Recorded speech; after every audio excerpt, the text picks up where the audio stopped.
मेरा कहना ये है आपसे। समझा दिया जाता है, खूब समझाया जाता है, लेकिन जब रोज का वो होगा, भाई स्कूल के दरवाजे पे आके लग गए, जब छुट्टी होती है तब बहलाने फुसलाने की अटेम्प्ट। कंप्लेंट्स सबसे बड़ा उसका जो हथियार है।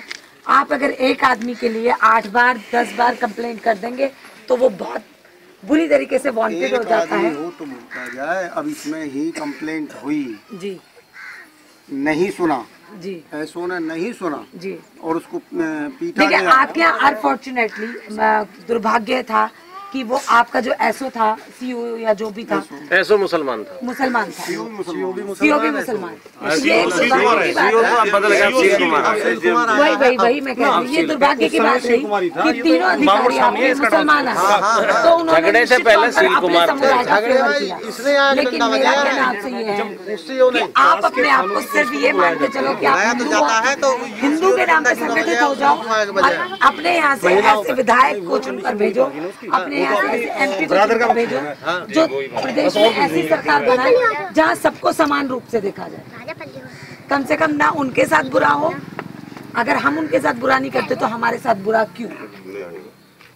उसके लिए तरीका एक है, अगर आप प्रशासन में जाना चाहते हैं तो आपको वहाँ सरकार को बदलना होगा, और अगर आप उस सरकार से लोहा नहीं लेना चाहते हैं, लोहा डायरेक्ट लेना चाहते हैं, बिना वोट के लेना चाहते हैं, तो फिर आपको खुद को खड़ा होना होगा। इस नाम पे खड़े मत होना कि आप जाट हो, इस नाम पे खड़े मत होना कि आप ठाकुर हो, इस नाम पे खड़े मत होना कि आप चमार हो, इस नाम पे खड़े मत होना कि आप किसी भी बिरादरी के हो। सिर्फ इस नाम पे खड़े हो जाओ एक साथ कि आप हिंदू हो और आपने मुकाबला करना है उनका, आपने अपनी लड़ाई खुद लड़नी है, तो आप खड़े हो जाओ। जब आप बच्चों के दिमाग से ये बात निकाल दोगे और उनके दिमाग में ये बात भर दोगे कि बेटा सिर्फ आप और सिर्फ हिंदू हो और आपको अपने आप को मुसलमानों से बचाना है, तो निश्चित तौर पर आप एक सेफ रहोगे, हमेशा के लिए सुरक्षित हो जाओगे। आज इस देश में केवल 18% मुसलमान है, केवल 18% मुसलमान है। उस 18% मुसलमानों ने हम 70% हिंदुओं का जीना मुश्किल कर रखा है। शर्मानी चाहिए हमें यार, हमें शर्मानी चाहिए कि हम इतने ज्यादा होने के बाद भी उनसे मार खा जाते हैं, उनसे डरते हैं, खौफ करते हैं हम उनका। हम में से हमारी माताएं बहनों से मेरी ये रिक्वेस्ट है कि अपने अपने बेटों को ये कहो कि बेटा हर एक में महाराणा प्रताप है, आपको महाराणा प्रताप बनना है। आप उनके लिए आंसू मत बहाओ कि मेरा बेटा जेल चला जाएगा, कल को झगड़े में फंस जाएगा, बल्कि आप उनको और प्रोत्साहित करो कि अगर आपके धर्म पर, आपकी माँ पर, आपकी बहन पर कोई गलत निगाह रखता है तो इकट्ठे हो जाओ और उनका सबका मुकाबला करो। है आप सब में वो ताकत? ताकत तब होती है ये ताकत की कमी नहीं है, लेकिन ताकत जो है ना, देखिए मेरी बात सुनिए आप, 4 दिन चौराहा तो खुलेगा, चौराहा पहली बात तो परमानेंट बंद नहीं रहेगा, एक बात तो ये, और दूसरी बात ये आप मुझे ये बताइए कि जब हमारे देश गुलाम था अंग्रेजों का और हमारे पुराने लोगों ने लड़ाई लड़ी, तो क्या उनके लिए कोई बंदिशें नहीं थी? उनके लिए ऐसे चौराहों पे आके पुलिस खड़ी नहीं हुई थी? अंग्रेजों का शासन तो इससे भी बुरा था। जब हम लोगों ने संगठन की लगा गए तो ये क्या, इनकी क्या औकात है पुलिस वालों की? कितनी औकात है? प्रजातंत्र है, आप लोगों में ताकत है, आप लोगों में शक्ति है, बस खड़े हुई है, एक साथ मिलिए और मुकाबला। और एक और रिक्वेस्ट करूंगी, अपनी लड़कियों को इतना मजबूत बनाइए कि मुंह तोड़ के मुकाबला कर सके। देखो बच्चों, मैं आपको अपना उदाहरण देती हूँ, मैं भी लड़की हूँ, पूरे देश में घूमती हूँ और अकेली घूमती हूँ। आज तक किसी माई के लाल की हिम्मत नहीं हुई कि कोई कुछ कह सके, और अब से नहीं, बहुत पहले से, जब तुम्हारी एज की थी तब से करती हूँ सोशल वर्क। तो आप लोग अपने आप में हर एक लड़की में कह रही हूँ, रानी लक्ष्मीबाई और माँ दुर्गा का रूप है।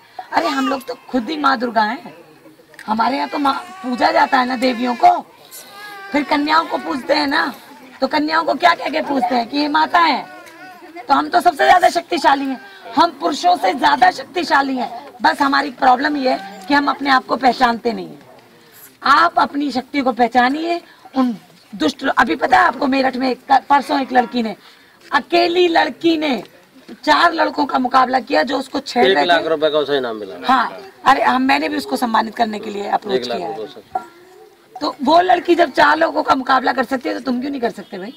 तुम्हारे जैसी है वो भी, तुम क्यों नहीं कर सकते? आज के पेपर में दिया 1 लाख रुपए किस लिए मुँह छुपा के आने की जरूरत है? आज के पेपर में अगर कोई एक बात बोल रहा है तो उसको वहीं पे जवाब दे के आओ, ताकि अगली बार वो बोले ना, और अगली बार बोले तो उतनी ताकत से उसका मुकाबला करो। फिर क्या आवश्यकता है किसी की? कोई आवश्यकता नहीं पड़ेगी। फिर खुद को खड़े होना है, खुद को अपनी लड़ाई खुद लड़नी है। इस देश में प्रजातंत्र है, इस देश में हमारी ताकत है वोट की। अगर आपकी ताकत वोट की आपके हाथ से निकल गई है तो आपको डंडे की ताकत को आजमाना पड़ेगा, आपको खड़ा होना पड़ेगा, अपनी लड़ाई खुद लड़नी पड़ेगी। और सबसे पहले आपको हिंदू बनना पड़ेगा। जब तक आप ये नहीं कहोगे, आप स्कूल जाते हो या कहीं बाहर जाते हो, आपसे कोई पूछता है आप कौन हो, तो आपका क्या जवाब जाता है? हम तो जाट हैं जी, हम तो पंडित हैं जी, यही जवाब जाता है ना। क्या आप में से कभी किसी ने ये बोला है कि हम तो हिंदू हैं जी? बहन जी थोड़ा सा आप मुसलमानों के बच्चों से पूछो, वो कभी नहीं बोलेगा कि मैं कसाई हूँ या खान हूँ। वो बोलेगा, हाँ, वो बोलेगा कि मैं मुसलमान हूँ, वो नहीं बताता वो कौन है।